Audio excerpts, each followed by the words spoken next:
What is up, everybody? Welcome to Love and Relo, the voice of the relocation industry. I am your host, Ben Cross, and I'm so blessed and honored to be here with my friend, Lynn Greenberg, the founder and CEO of Pivt. What's up, Lynn? How you doing today? I'm well. It's been a long time, Ben. I know, right? It's been a minute. It's been a minute. It's good to have you back. Get everybody that's watching real quick. Hit that like button. Get in the comments. Check in. I want to know who you are, where you are. I want to give you a shout out. Let me know what's up, what's going on. If you got questions for Lynn, Pivt, me, whatever, we're going to be getting into everything from product market fit, global mobility, tech, AI, New York Knickerbocker basketball. I mean, we're going to touch them all today. So get in the comments here. Want to hear from y'all. We got Adrian popping in. What's up, Glomo HQ in the house? Appreciate you. Amanda. Hey, congrats, Amanda, on the new gig. Yeah. Super cool for you. Love Amanda. Very awesome. Yeah, Lynn, I it's have a been a question for minute. you, Ben. So Oh, do you always get your shirt and the green screen to coordinate, or is that just a well, it's the beauty of the green screen is that we can do whatever. No, I'm partial to purples and pinks. I'll be honest with you. like it? It's not a popular take in the cisgender male community, but yeah, no, I dig it actually. We actually like the pinks and the purples. It makes us seem hip. So we got a little backlight going on. It provides a great. This is actually a real wall right here. Oh, and it's purple. No, legit. There's a light over here. Oh, If I close the door more, it gets more purple. Maybe. No, it's good nice. though. We like it. And then yeah, it goes. And then this is just a shirt, is again a product of that bias to purple, pink, magentas. So it's also a little glomo-ish. We got magenta's one of our brand colors. Here. I see that. Yeah, there you Yeah. go. We're doing the most out It's here. great. Rob, hi from Air Inc. at Cambridge. Wicked Smart, Rob Zeitz. What's going on, Rob? Good to see you. So, Lynn, you were on early 2020. I don't even know if COVID had hit yet. It was like right around that time. And we were talking about Pivt, talking about your story. We got to find out that we were both from Westchester, which was super cool. Grew up down the street from one Yeah. another. But your company has just like continued to grow. A lot's happened. Can you talk a little bit about like that evolution? Yeah. It's crazy to think, right? Doesn't COVID and 2020 seem like so long ago? But as you know, in starting a company and growing a business, things change by the minute, the day, the week, the month, let alone year. And so it's pretty incredible to take a step back and look at how we've evolved as a company and as an industry, really. And I would say, right, I think the silver lining for us, for employees, I think for the industry of COVID was that there was a real focus on employee well-being and social isolation. And Mm, that really brought into light a lot of what we were doing, where it was not just seen as a nice to have, but it started being really pronounced that doing well by your employees is also doing well for your business. yeah, And that's a really great point you bring up too. I mean, because going into COVID, we're like, yeah, people should be more connected, mental health, whatever. And then it became like this critical health issue where we're just holed up in our homes and just missing people to the point of insanity. Mhm. And now it's not like a nice to have, it's a have to have.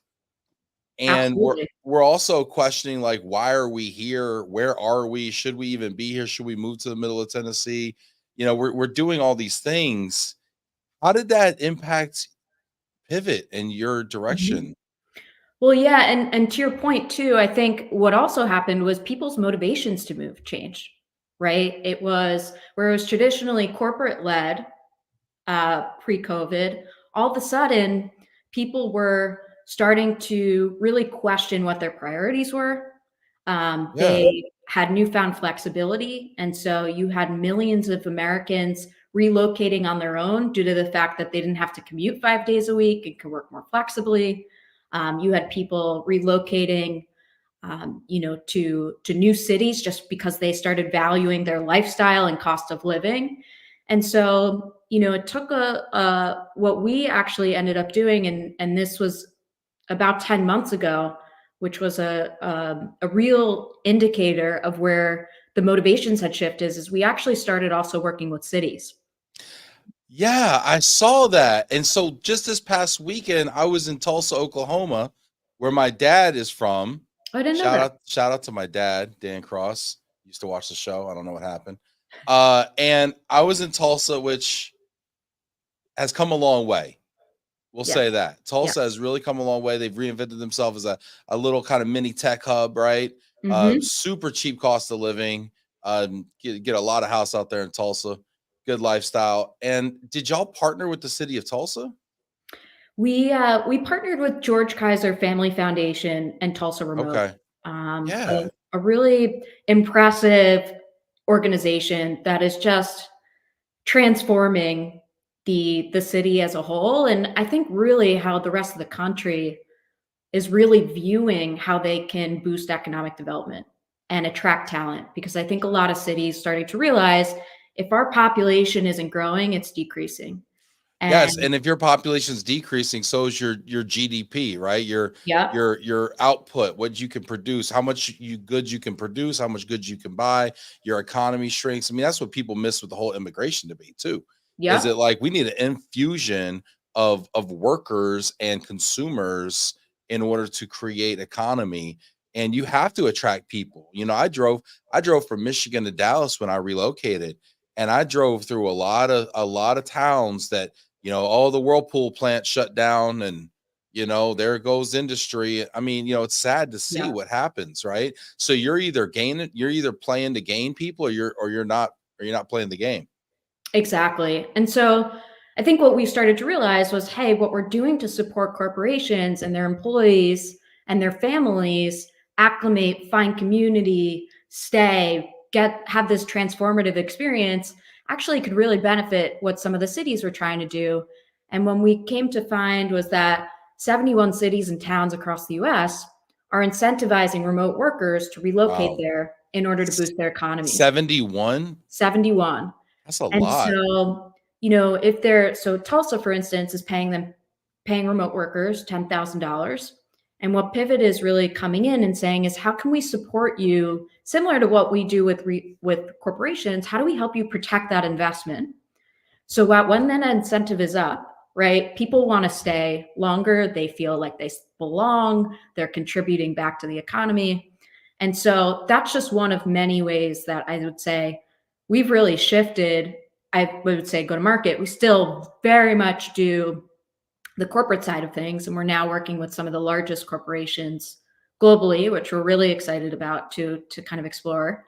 Um, but I would say everything is dynamic. And I think, Ben, right before we jumped on, we were talking about how we just did some pretty extensive user research to start this year. And a lot of that was really based on the fact that I think people's motivations are changing, technology is changing, our world is changing in every capacity, and so we really need to constantly start understanding and questioning what we're doing in order to really be able to fit that need, and fill the anxieties and the concerns of people that are looking to take a life-changing opportunity and I love it. experience, right? I love it. I love it.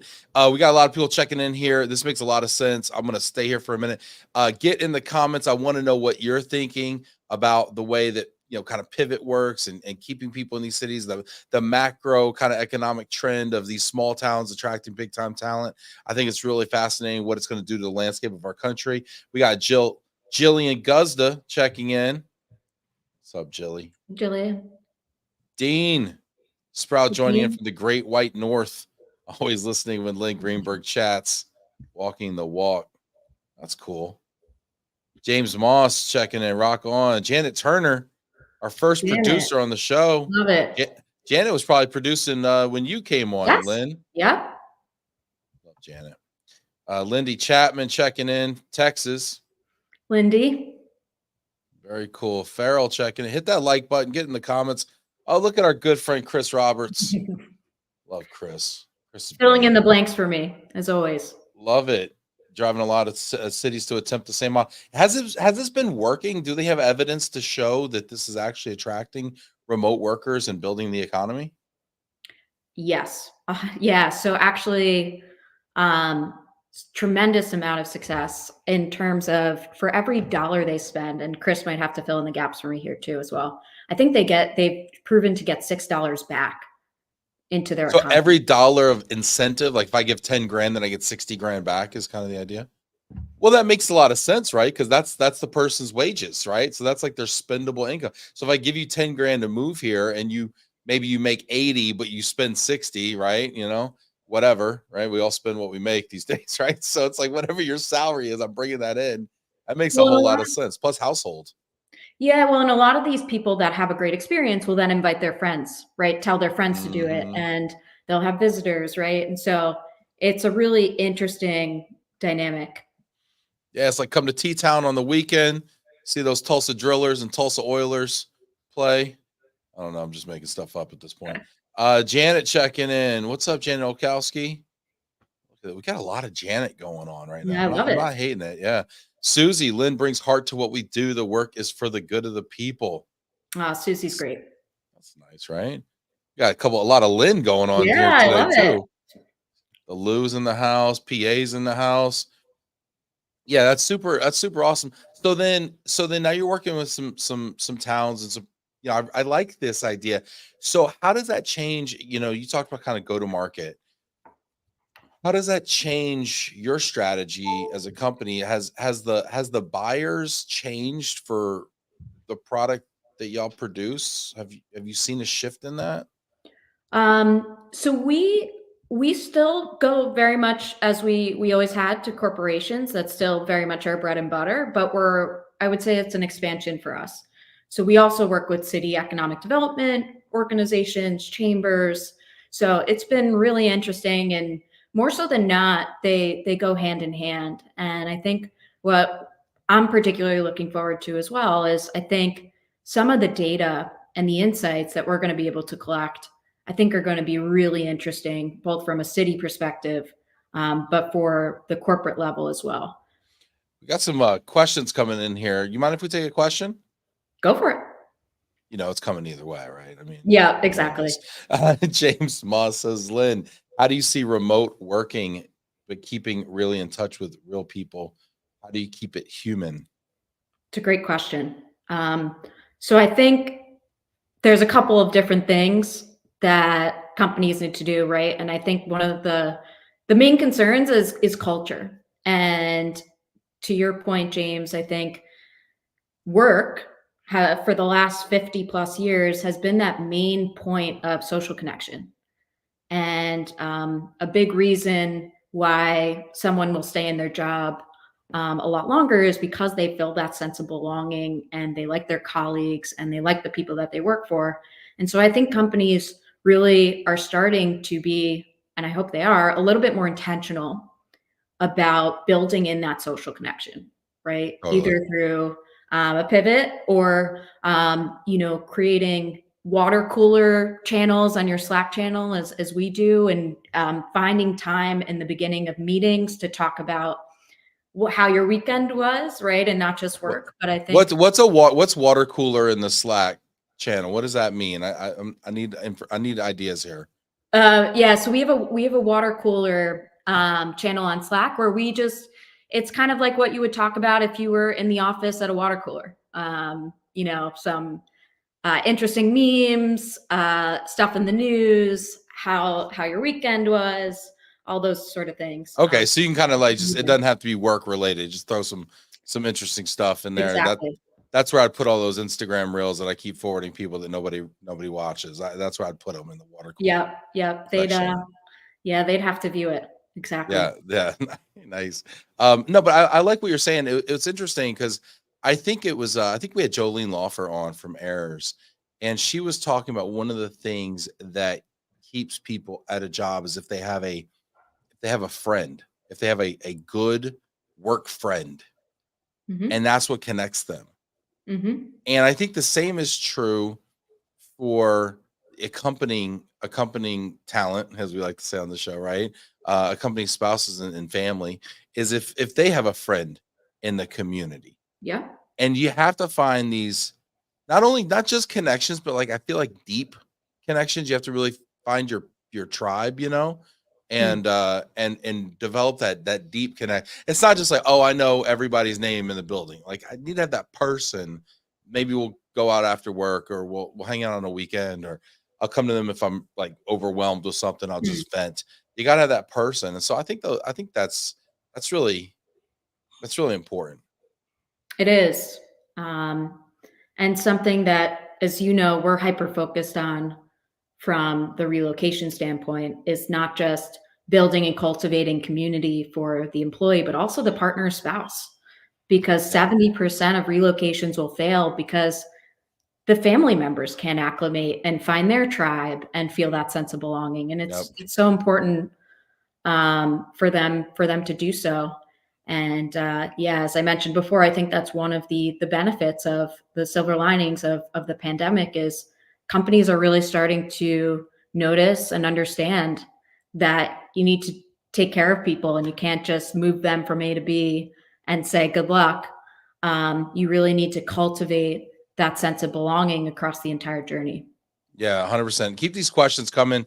Get in the get in the comments here. Lindy, yeah, the accompanying talent. You know I got you, Lindy. You know I got you, accompanying talent. I got my talking points here. Jack Jampel, hi, Lynn and Ben. What's up, Yeah. Jack? Good to see you. Jack, what are your thoughts here? Weigh in. DEI and B.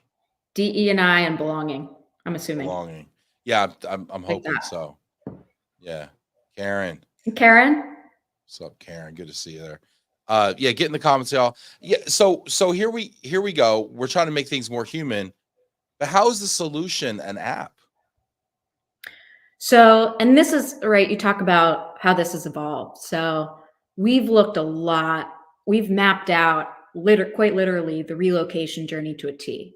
And we have looked at every single main milestone and said, okay, what does it feel like?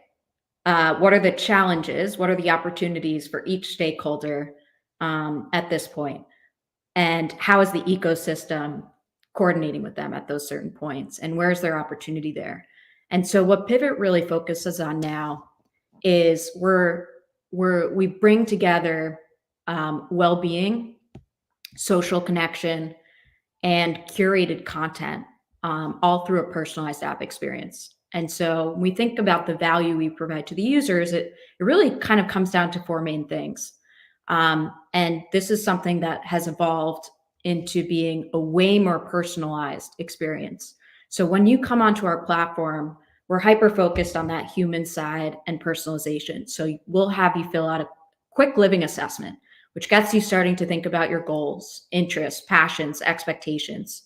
And we'll then take that to level set your expectations and connect you to people and resources that can help you at that point throughout your journey. The second way that we do that is really through building and cultivating community and that sense of belonging, which we do both on and off the app. So we will proactively make recommendations and say, hey, Ben, we suggest you connect with this person because they're also relocating from Dallas, or they're also from White Plains, New York, or they're relocating with two kids under the age of 5 as well. They just achieved a goal you want to achieve. Yeah, I mean that's really relevant to me. How do Mhm. you get that data? That's something that the user gives us when they come Okay. onto the platform. And then we use AI and some of our algorithms to just make recommendations on, right, what might be important for you. So a lot of this really kind of requires like kind of a critical mass of data and users to be on it so that you have enough people from Dallas moving to Tulsa who might have a family like me or something like that, right? I mean, Yes and no. that requires okay. So yes and no, because there are, from a community standpoint, we will also experientially connect you. So we may say, hey, Ben, you're relocating to Dallas with two kids under the age of 5. Lynn is relocating to the middle of nowhere, Alabama, but also with two kids under the age of 5. you should connect with each other because experientially you can learn a lot from each other. Oh, Right. So there's ways that we kind of cultivate connection, not just locally, but really experientially. And then, that's within the app. If we're doing our job right, we're getting you off the app and into the real world. Right. And so we'll set up nudges and say, Ben, you told us you like football. Here's some pickup leagues. This is a great way to build yeah. community, right? Or here's some great ways that you can start introducing yourself to store owners in your neighborhood and getting them to recognize you and know you, right? Because that's going to go a long way in creating that sense of belonging. Wow. That's interesting. Actually, so when I moved to Michigan from, I guess I was from North Carolina. So I was born in Dallas, but when I moved to Michigan, I'm a Dallas Cowboys fan, as everyone knows that watches the show. Not trying to get political here, but I moved to Detroit and I paid for the NFL Sunday ticket. I got all the games to see my beloved Cowboys, and it was a lot of money, big investment. I was watching it all by myself with my wife and like my newborn child, so not a lot of fun. Sorry, y'all. But anyway, and so I went on Meetup and I was like, hey, Dallas Cowboys watch party at my house, which my wife was not fond of this approach, but whatever. And one guy showed up. So now it was me and the one dude. And his name was Kismet. And he was a programmer at Ford who had relocated to Detroit recently. All the people that are on these things that are recent transplants. That's why they don't have any, friends in real life that, they're on the app like me. Right. And he's a big Cowboys fan. He grew up in Dallas. So and what was funny was we've stayed friends now for the past 8 years. We've met up in Chicago and Atlanta and Dallas, and he lives in DC now. He invited me to his wedding. Like I went to the Beyonce concert with him last year in DC. I needed a last minute friend in DC to go to the Beyonce concert. I was like, hey kids, you in town? He's like, yeah, I'll go to the Beyonce. So like we stayed friends over that many years just because he was crazy enough. I was crazy enough to put myself out there, and he was crazy enough to show up to some rando's house for a Cowboys watch party, and we just stayed friends. That's really cool. Yeah, it's that sense of commonality that can really connect you and in a really meaningful way. And so that's a big aspect of what we are looking to do. And then that wellness aspect and making sure that at those pivotal moments that people are doing okay and connecting them to people and resources that can help them, and then articulating that back to our clients from a data perspective, to make sure that they're taking care of their most important asset in the places that they need to be supporting them. Yeah, get in the comments, y'all. I want to hear what you think about this. Hit that like button. I want to hear your questions, your comments here. Chris, thank you for affirming and validating me. You have to put yourself out there. I agree. Sometimes it feels super weird, but honestly, the result is like really cool. Like now you find a friend, and like that is priceless. Yeah. Because the absence of that friend is, I've had those moments too, where you're just, a lot of uncomfortable times, relocating to a new place with, my wife and I have relocated to different states probably 6 different times. It's gotten easier over the years because now we have coping mechanisms. We know what to do. We got the blueprint. But the first time, it took us like 9 months until we felt like we had, like, we weren't miserable and lonely. Which in turn really affects how you show up in the workplace. 100%. Right? So yeah, happy wife, happy life, right? You show, she ain't happy. She's like, I don't like it here. Why did we move here? We should have never done this. You're an idiot. Blah, blah. If I'm getting that 9 months, it's like, that's a long 9 months, Exactly. It's true. By the way, if you ever have an extra Beyonce ticket and you're looking, it was DC. You would have come down from New York.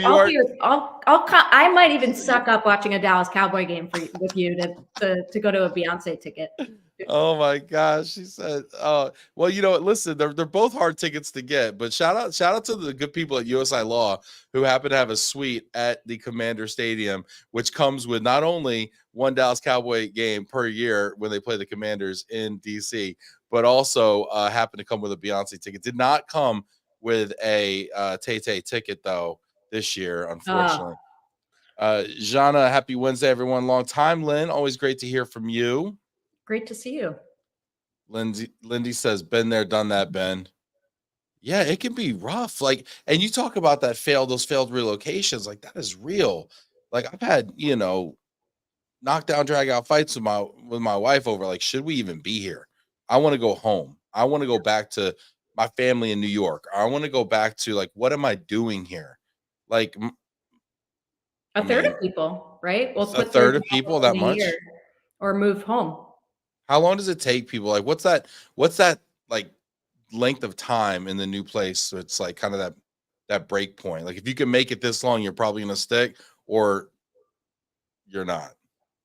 It's a good question, and I think there's some factors that come into that. So first of all, like international versus domestic, right? We'll kind of shift that timetable a little bit. I think there's certain factors, single versus family, right? Because of the number of ties that you potentially have and the logistics that you have. So Do it's kind of hard single to people say. or married people or married with family, what is like is the does the success rate of an assignment or relocation vary based on like your status?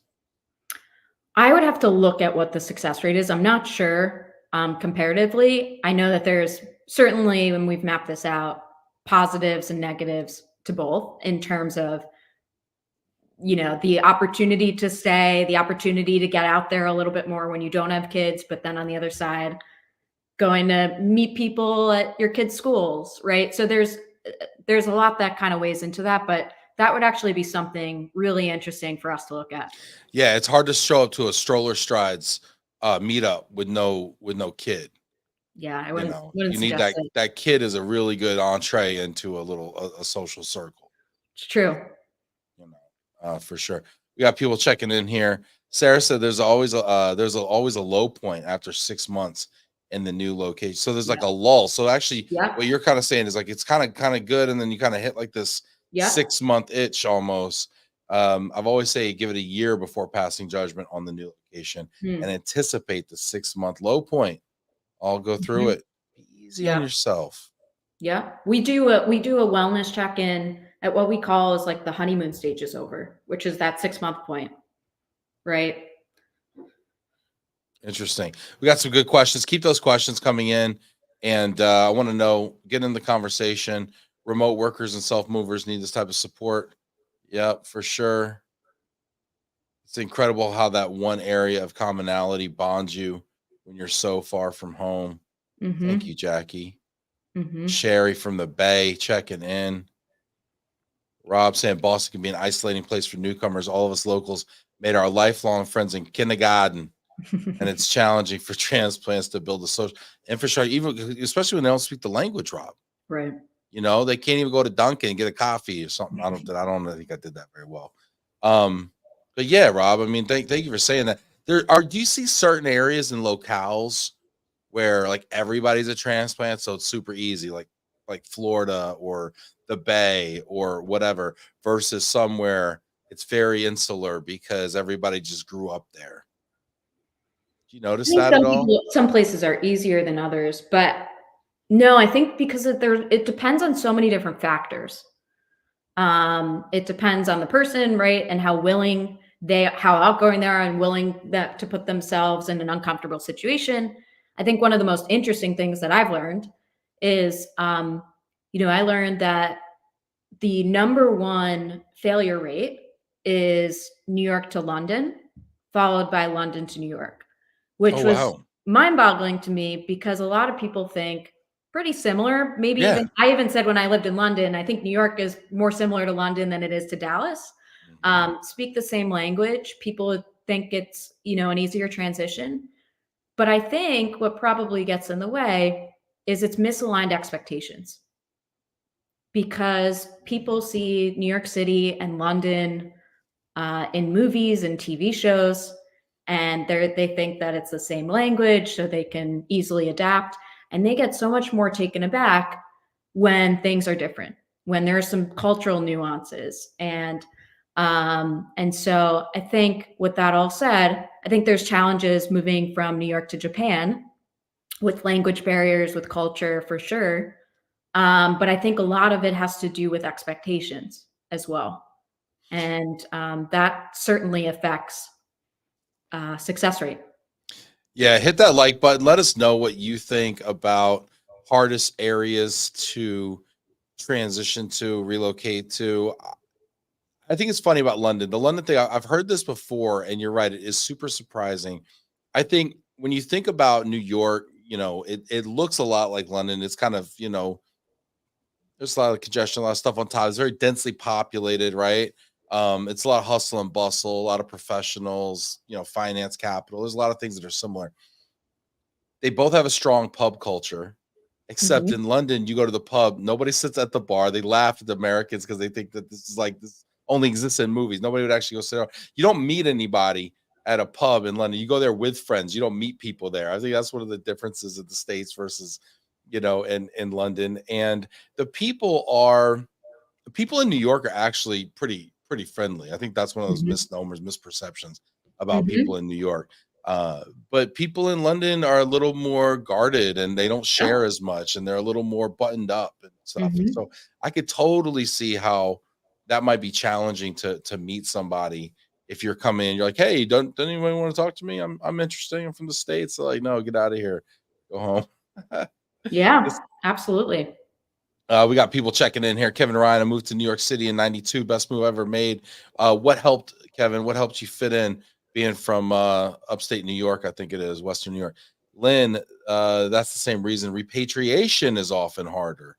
Do people use the app? Are you servicing those types of people that are coming back and that reverse culture shock? Jana on our team talks about reverse culture shock all the time from her time in the States and then going Yeah. back home to Brazil. Does that play into it? So we don't yet, but I think that's a massive opportunity for us because I agree with Lynn. And personally, I had that experience because what happens is you go somewhere new and you come back and you expect that your life is going to be exactly the same. And in Right. reality, you've grown, Yep. you've changed. Everyone at home has moved on and changed. And it's really hard to kind of fit back into, and as Lynn was mentioning, and just parlaying to what we were talking about, those expectations.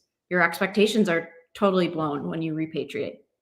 Oh, 100%. I mean, it's almost like we expect the people, that are home have been waiting for us this whole time and to drop everything in their life and, welcome us back and prioritize us and everything and make us their best friend all over again, and 5 years Yeah. have passed or whatever and everything's different. So, And I'll tell you something, like one of the reasons why I started Pivot shortly thereafter, after moving back from London, and this was really a healthy lifeline for me, was I really missed being abroad and not knowing what the people I was gonna meet, and the challenge, and some of the nuances and the learning curve.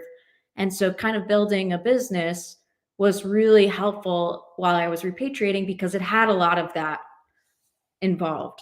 A so you're lot. like networking as a part of it. And the steep learning curve, and not knowing what tomorrow was going to bring, and the adventure about it. So yeah, there's so many aspects of it that make repatriation really difficult. We got some questions here that are really interesting, as well as some comments here. Lindy moved to Boston in 2020, even more challenging. Lynn and I did a survey following COVID. It was amazing how many people had Yeah. moved that didn't have anyone check on them. Pivot would have been a lifeline. Yeah, good comment there. Lindy saying repatriation is the worst yet. Our company, even though they invested a lot of money on the physical move, provided no educational support for our kids or career support for myself. Interesting. We've got some questions here. We're going to take some questions here. We have a question here from Jeff Dorst. He says, "Is the high failure rate from London to New York because of pure numbers? Like, is it the gross numbers because there's a lot of traffic going back and forth, Mhm. or is it like as a factor of like percentage?" That's a really good question, Jeff. I think it's probably a combination of both. But I think it is, no, I think it's percentage. Yeah, wise. because if we say like the rate of Yes, because there's relocations. way more relocations from New York to London than elsewhere, but it is percentage wise as well. Yeah, cool. Sarah, thanks for getting in the comments as well. We got another question here for you from Farrell. Farrell asking the tough questions here. Do you compete with Nextdoor, Facebook groups, or similar platforms? We don't. Well, so I'm going to put my venture capital hat back on from when I was in that. Addressable market, Lynn. Yes, yes. So there's do we directly compete? No, but is that a workaround to get to some aspects of what we do? Yes. So I would say Nextdoor, Facebook, they're really kind of focused on that social connection and not focused on this demographic that we're servicing, which is the relocated employee. Facebook groups, for instance, and we have Randy Zuckerberg on our board. So she would argue that we're pretty different because she's involved with both. But I would say Facebook groups, they're helpful, but they're all over the place. You don't know who is responding to you. You could be solicited. You don't really, it's not that trusted. And it's not catered for this demographic.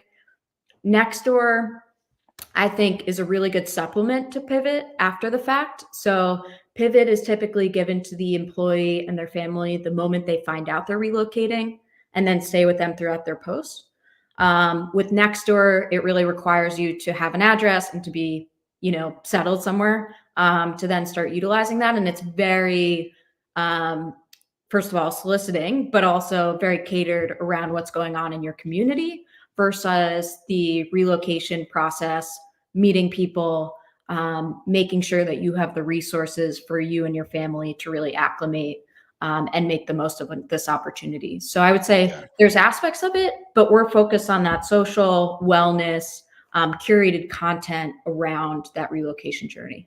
I think the curation part is really important. Like when I think about Nextdoor, it's like, hey, stop leaving your garbage cans out. Watch out. There's a coyote. Lock up your dogs. Like that kind of stuff. And it's like, all right, I don't care. It's also very negative. It's super negative. It's like somebody got to cut their grass. It's been growing for 3 weeks. It's like, oh my gosh.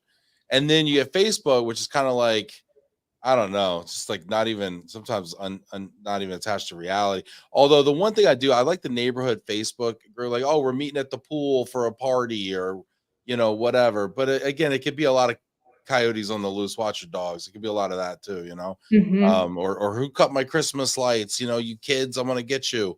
That's what I see a lot on my Facebook groups.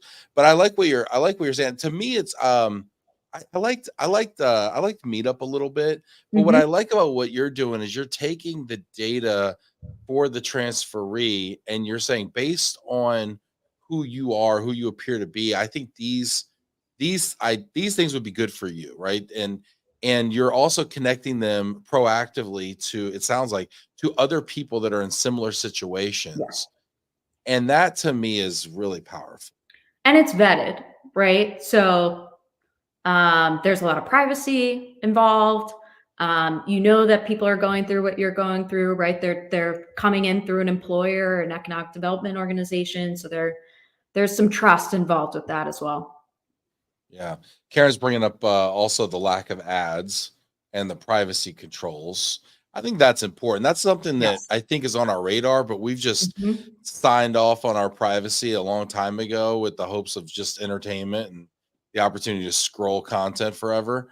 It's crazy how much data we're giving away now. And there's that old saying, I say old, it's like if it's free, you're the product. Right. Yep. So it's like if you're just like, hey, Facebook, look at all this free content I'm getting, it's like 8 hours of free content on my Facebook scroll. It's like, no, you're being monetized. Yeah, absolutely. And I think what we're focused on too is how do we take that, never that personal information, but as Karen was mentioning, that high level program information, and can we give that back to our industry and our customers to help enhance their program? Right? Because if people are posting on Facebook and all those, we can't use that to really enhance what we're doing to make this a better experience for them. Farrell and I might disagree on this. She's saying never allow people to post their ring videos.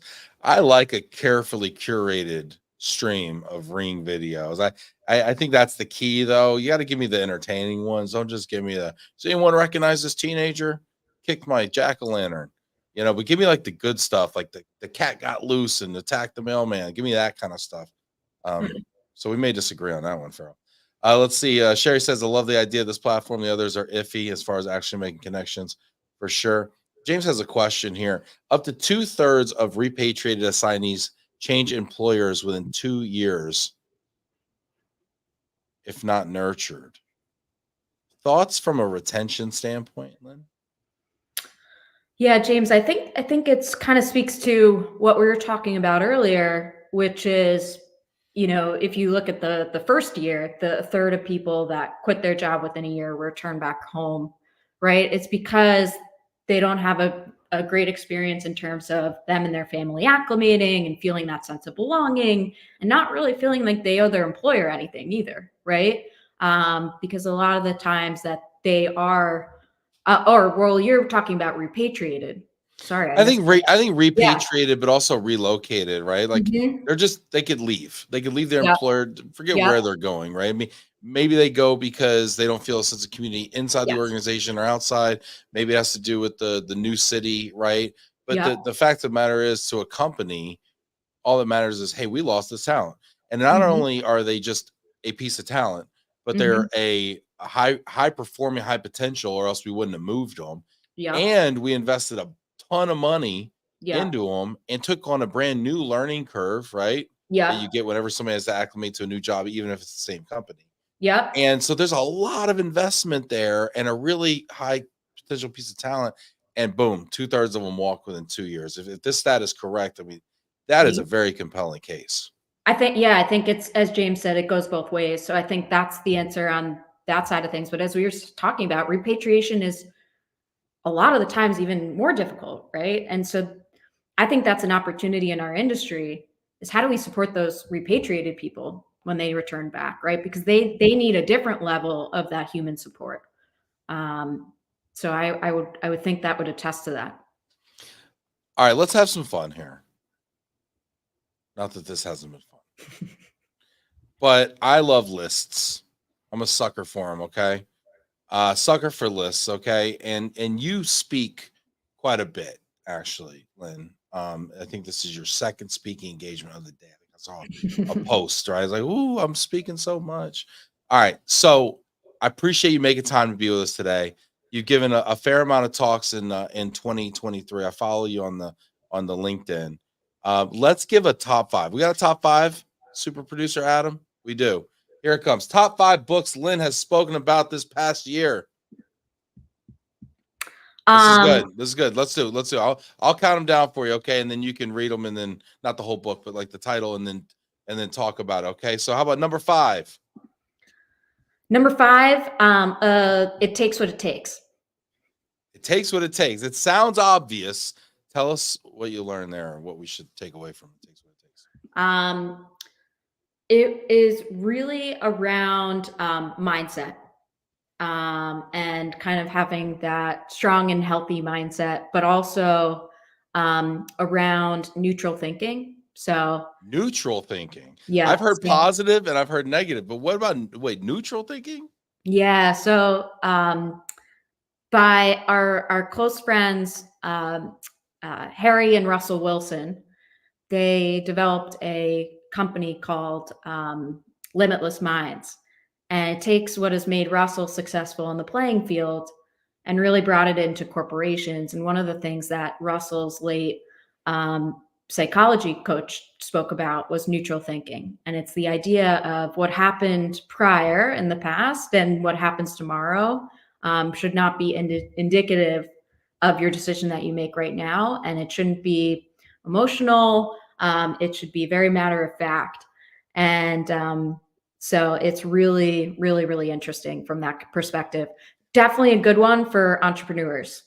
Yeah, you know what? This is interesting because I feel like my mood, and people will tell me I have a problem, but my mood will go like this, right? Like throughout the day, it's just doing this, right? It's like sometimes I'm a genius, sometimes I'm an idiot. I do this every 30 minutes, it feels like, right? So I think finding that neutral and that baseline, that middle ground, right? Because this isn't true and this isn't true, Yes. right? And it's kind of your trend line is kind of your truth. And Yep. I think that's valuable. Yep. And taking the emotion out of it. Yeah, that's really interesting. Vinny says, "What Ben likes lists? No." Oh, Vinny, I love you, man. Susie, I've relocated many times. The ones that failed, yeah, failed to create community outside of work. Yeah, for sure. True. Very cool. Look at this. Yeah, Chris is on it. Very cool. All right, number 4. So this book This is is really together. What is interesting. that? Written by Vivek Murthy, which you may have seen in the news pretty frequently. He was he's the Surgeon General of the U.S. and he declared that loneliness was a terrible epidemic of something that we're experiencing, and he really goes into why that is, right? From social media to the way that we're interacting with people, and comes up with some of the potential solutions that we can all go about doing in terms of creating like a pro-social Give us some world. give us some ideas. From the solution Yeah, standpoint. how do we fix this loneliness epidemic? Because I have heard about this. Yeah, it's, a lot of it is, I'll talk about it from a global mobility standpoint, is really encouraging connections and getting people understanding that social well-being is a really big component. So whether that be pairing people from a mentorship perspective, whether that be really creating lanes for your employees to connect outside of the day-to-day tasks at work, it's really, really important. And in fact, Susie mentioned this, but there's actually a whole term called community embeddedness. And there's a study that found that companies that actually connect you into the community in different ways. So whether it's basketball leagues with other colleagues, or your company has connected you to a temple or a church, those people are more likely to stay at their company than when the company does not connect them to communities. I love it. I love it. I remember I worked at a place where we go hoop like every Tuesday night or something like that after work, and then we go out for a beer afterwards. And I was like, that was a really cool time. That was a cool time. Plus, my jumper was on point, and nobody could stop me. I was running. I was like a Magic Johnson. I was like a point forward out there. The way I ran the court, the vision was just incredible. Anyway, What happened? stop. What happened? Oh gosh, how much time do we have? Moving on. What happened? She said, "What happened?" All right, number 3. Get out of here. Number 3, originals. Oh, it's just such a good one. What's this one about? Really for anyone that is looking to think outside of the box, entrepreneurs, innovators, it's really kind of breaks down some of the characteristics of what makes original ideas, original organizations, and what makes them succeed. So it's a really, really good one. Any like anything particular that makes them succeed, or just the nature of being an original and being different? Yeah, I'd have to think about that. I 'Cause I think a will lot. tell you, like, it's like Warren Buffett, right? He always talks about I zig when people zag, right? He always talks about kind of running counter to kind of conventional wisdom. He talks about, be greedy when people are scared and be scared when people are greedy. It's always about going counter to it. Mhm. So I wonder if it's kind of about that. Yeah, a lot of it is. A lot of it is. And it's also how you can, some of it gets into how you can really nurture originality within Mm, teams, within organizations. love that. So yeah, it's a great one if you're looking for another read. I love that because I was just thinking about this too. The way that we educate young people is we kind of beat out the originality out of them, right? We Mhm. want them to sit down, be quiet, pay attention, take in information, regurgitate it. There's not a lot of room for creativity, right? I mean, that's considered delinquents, right? But it's like, no, you're gonna. So we try to breed these cogs on a wheel when really, when you look at what's rewarded out in the real world, it's actually a Mhm. lot of the behaviors that go in counter to what we're taught in school. It's true. Absolutely. I mean, I don't remember going to a class where they taught us to be entrepreneurs. No. You know, it's Nope. like, what do you want to be when you grow up? Everything's a job. Or entrepreneurs. Yep. There you go. That's Yep. how I started as an entrepreneur. That's start a company within a company. It's the best way to do it. Right? They always tell you use other people's money. It's like that's the best way to do it, right? Keep Can the learn a job, lot. learn a Yep. lot, 100%. All right, number 2, Shoe Dog. You've It's read good. it. Have you read It's a it? good one. Yeah. I book on taped it. Yeah, but I Yeah. read it. Phil That's great. Knight. I mean, talks about how he started. What I loved about this book, Shoe Dog, the Phil Knight story, was how he went to Asia. He basically went from being like a backpacking, you know, college, I guess not college. I mean, maybe it was like a gap year or something. He like did a year in Asia or something like that, or time in Asia. And then he's like, I want to stay here. So I'm gonna find a way to figure this out. And then he ended up going back because he got broke. But he made these connections over in Asia, and they made his shoe for him. They made the first Nikes. They weren't called Nikes, they were called something else. But he made those. And I talk about entrepreneurship. Yeah. Like It's a to go. story about, yeah, tremendous resilience and passion and just, yeah, Yeah. optimism. And yeah, he just speaks entrepreneurship. It's just really inspiring. Yeah, super cool.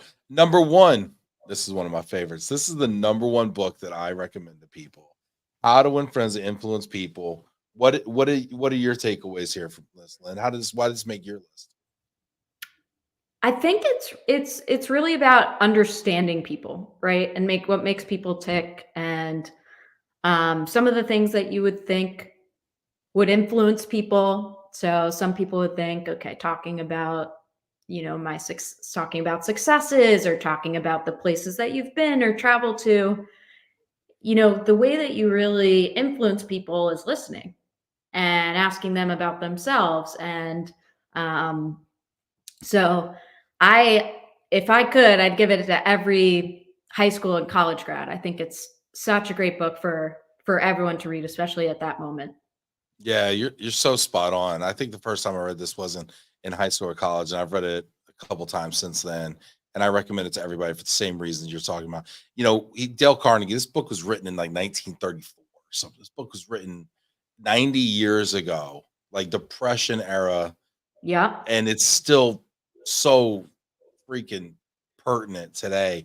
And he talks about, to your point, you go to a cocktail party and you just sit there asking somebody questions all night.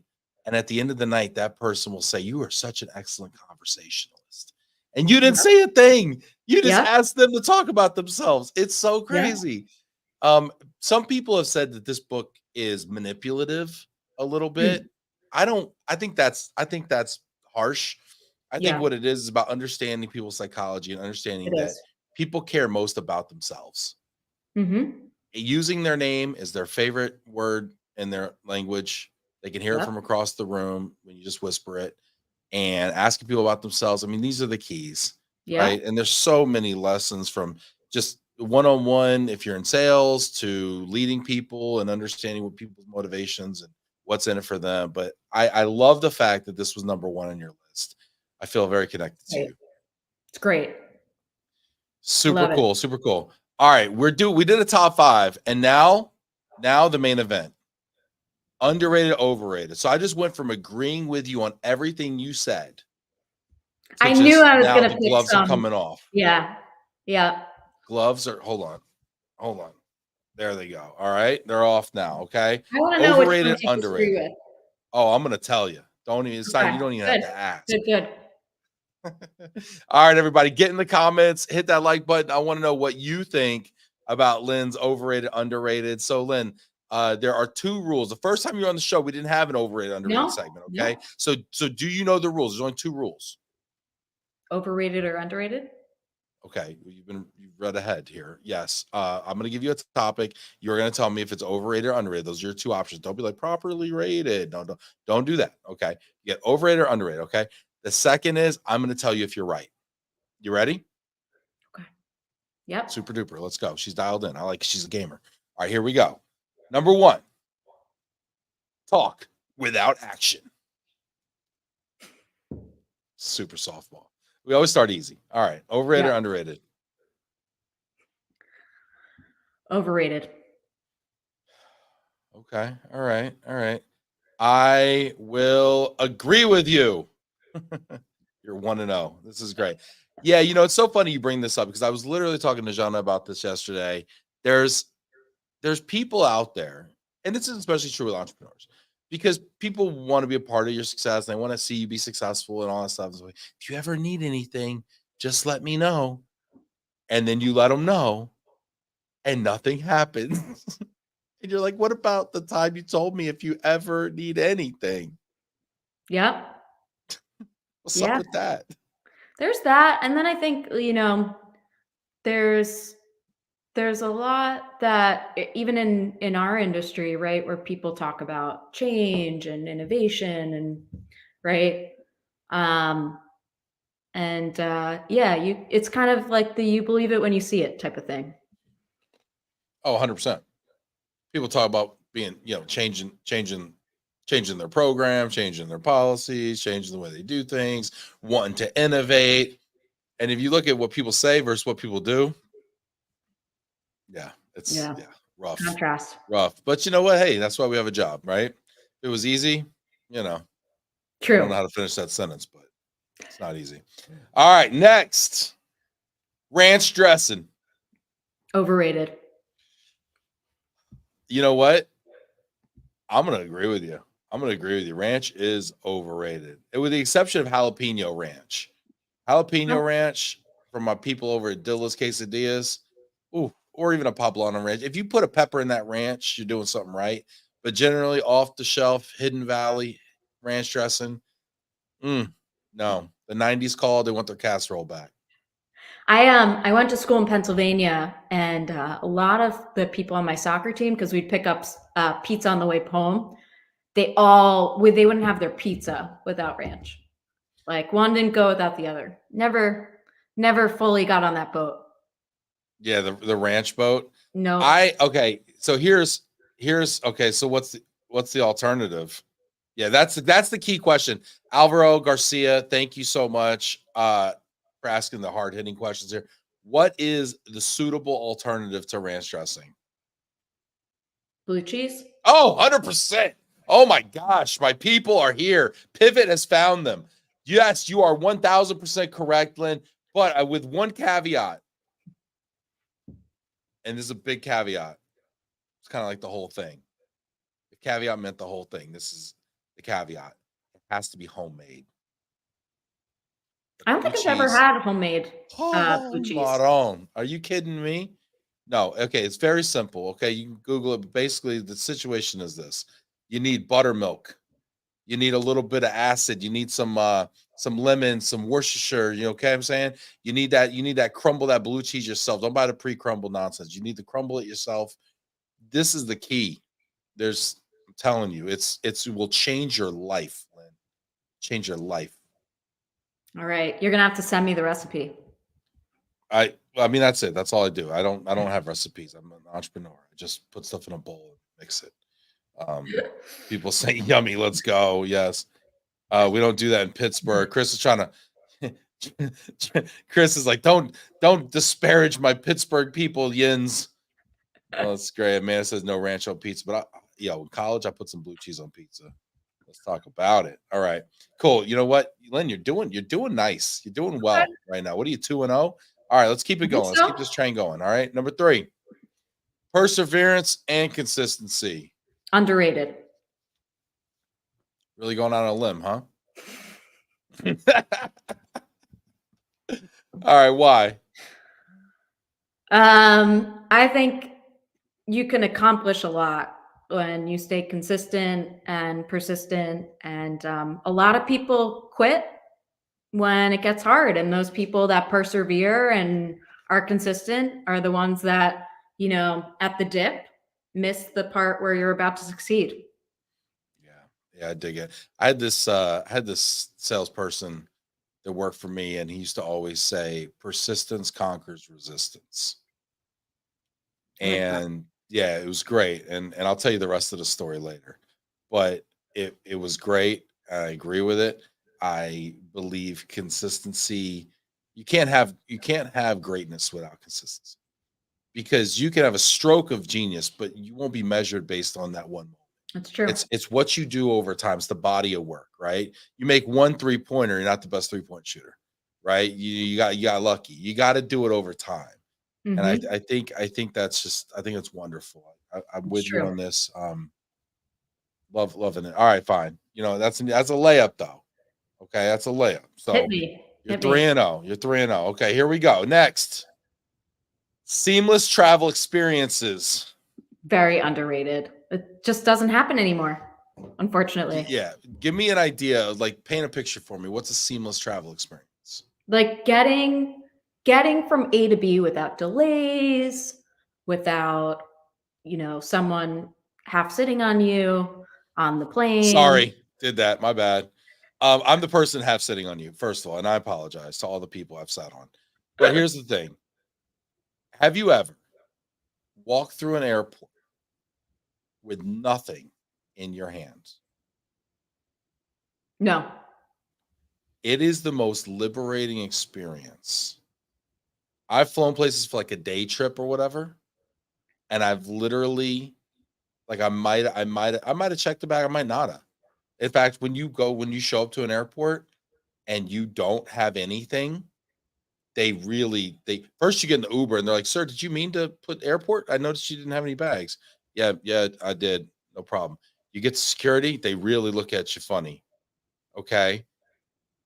But if you can get past all that and you're walking around free as a bird, it's the most bizarre feeling. I highly encourage it. Go somewhere with Hmm. nothing but your wallet and your phone. I love it. Gonna have to try to do that. Yeah, dig it. And you move so fast. Oh, everywhere. You're just like, it's amazing. All right. Fine. Sure. I'll give it to you. Seamless travel experiences. You're 4-0. The big five now. What's next? The New York Knickerbockers. Are you a Mavs fan? Should we talk about that? We can. We could talk Do about you want to know what I actually how just we read? just put a bow on Jalen Brunson and gave him to you. Just So nothing. Here. did you that actually I read this like an hour ago.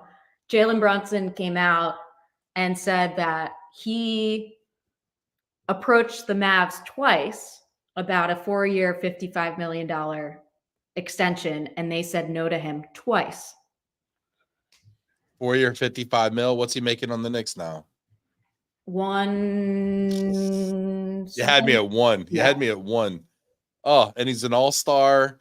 He's a You know winner what? He's probably one of the most underrated players in the NBA. still. He was a winner at Nova. He Yep. was a winner for us and on the Mavs. He's a winner in the Knicks. I mean, the guy he's a baller. He's a nice, he seems like a nice person, like the kind of guy you want to play with. Culture He's changer. yeah, Yep. unselfish. And we said, nah, you know what we need? Kyrie. You know what we need? No, we're going the other direction Yep, here with Kyrie. exactly. And this actually causes some fights here in the office here with me and Adrian, because Adrian's a big Mavs fan. And I think Kyrie is the most overrated player in the NBA.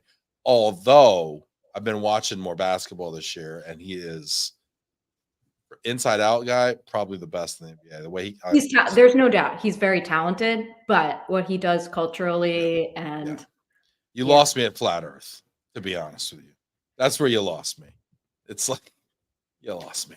But anyway, yeah. So your New York Knicks, overrated or underrated? Underrated. I for the first time in like 20 years, if we can get healthy, I really like Finish where that we're sentence. You heading. really like what? Where are they going to end up? If you can get healthy, best case scenario, what's the sky? Conference. I I really like our shot of being in the conference finals. That's what success looks like with the New York Knicks at this point. I think we can go Not further even than that. we're I'm not just even talking seeing, about yep. the finals. We're not talking about winning. We're just talking Plus, about getting. that's not even taking into account the number of first round draft picks that we can use to get another superstar this offseason. So Okay. All yeah. right. Yeah, I think the Knicks are overrated. So I grew up a Knicks fan. Like my birthdays, like that would be my ideal would be to get Knicks tickets, and I got them occasionally, right? I grew up a Knicks fan. I grew up during the Patrick Ewing, Charles Oakley, Anthony Mason, John Starks, Hubert Davis. Like that was the squad, Alvin Harper, Charles Smith era, pre Allen Hard to miss. Houston, Yeah. although he's cool, whatever. Like that was the squad, you know. And I even met Walt Clyde Frazier at my high Wow. school. I was in the principal's office getting in trouble. He walked by. He's like, "You know where the bathroom is, son?" And I was like, "Down there." It says this Walt Clyde Frazier. He's like, "You're a precocious young man." And I was like, "Oh my gosh!" And I named for him the starting five of the '70s Knicks that won the championship. So I grew up a Knicks fan, but I'm gonna tell you what all the people tell me about my Cowboys. Talk to me when you win something. Y'all haven't won a chip since the '70s. And Yeah. everybody talks about how New York is the mecca of basketball and Madison Square Garden is the epicenter of the basketball universe. And maybe it was true with the Rucker, but like, come on, people. Where's the pride? Is the owner still the ridiculous person? What's his name? James something or Dolan. other? Dolan. Dolan? Yeah. Oh my gosh. I wish he would start drinking again. Maybe we could get something together here. Like the guy's miserable. And he kicked Charles Oakley out. Who doesn't like Charles? Oh, everybody likes Charles Oakley. Come on, dude.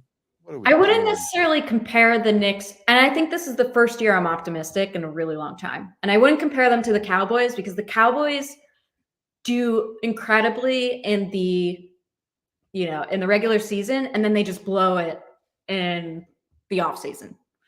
So it's a little bit different. We haven't been good for a long time. Now we're good. We had 3 chips in the 90s. Y'all had 1 or 2 in the 70s? I mean, I I'm was there. optimistic this season. I'm not optimistic and I like where the franchise is heading. I mean, I guess. Look at this, Jill. We need that. That's all I have going for me. This is great. 90s are closer to the 70s than they are to the 2020s. Rob's crushing me. Rob speaks with the emboldenment of a Patriots fan. He's just out here I'm catching strays from Rob. Don't get me started on the arena. Yikes. Yeah, MSG is washed. Can we get a new court maybe? I mean, did you see what the Barclays is working with? I mean, can we do something about that stadium? Yeah, they It smells like the circus when I go in there. it's Like, come on. special though. It's special. They could do some Special. stuff with like the aesthetics inside, but it's special. Oh my gosh. I used to watch a lot of Ranger games too. I got a soft spot for New York, but they broke my heart. I mean, I've gone through the 90s, Reggie Miller, all the the Rockets, seeing the Rockets twice, I think in the finals, 94, 95, I want to say. Like, I've been through it all. I've had the jerseys. Like, I mean, I don't know. They just never seem to get it together. But whatever. Anyway, I hope the Knicks do well, and I'll start rooting for them again and pretend the last 20 years never happened. This is awesome, Lynn. I know we're going long here. You're bringing up some really contentious topics here. I respect that, but you want to leave us maybe with a final thought here before we depart? Sure. Well, the Knicks will see you in the finals. I hope you're right. That'd be sick, actually. Yeah. I think it's reality. And yeah, please, such a great network that you have been. If anyone's interested in connecting, would love to continue the conversation on, what's going on in the industry. And Ben, I like flipping it back at you. What are some things that we could be helpful to you with? What are some of the things that, what's your word? Honestly, I'm really, really happy that you're here, Lynn, because we started the show in January of 2020, and here it is, February of 24. And that's like 4 years. 20, 21, 22, 20. That's how I count. I'm a grown man. 4 years. And to have you back on and to watch what Pivot's done and grown, and the consistency and the perseverance and the iterations and evolutions, it's just really cool to watch your journey. It's Thank cool. you. Thank you for the support. You supported the show in the early days, when we had no funding, we had no logos or anything like that, and you really supported us, and all of your communities come out for the show. We had a ton of people watching. They hit that like button one more time, but really appreciate you for being here and being a part of this and lending your audience and everything, telling your story. So that to me is huge. It's so cool to kind of be a part of that journey. Early in my entrepreneurial journey, you were there for me, and we'd have several conversations, and you'd give me guidance and connect me to good people. So I really appreciate that. It's really Right cool. back at you. Right back at you. Thank you for having me. It's Yeah. always special. Yeah, for sure. Really cool. Everybody stay tuned tomorrow, because we will be back here at 4 Eastern, 3 Central, whatever time in London. And can't wait to see you then. Until then, have a great 23 hours. Take care, y'all.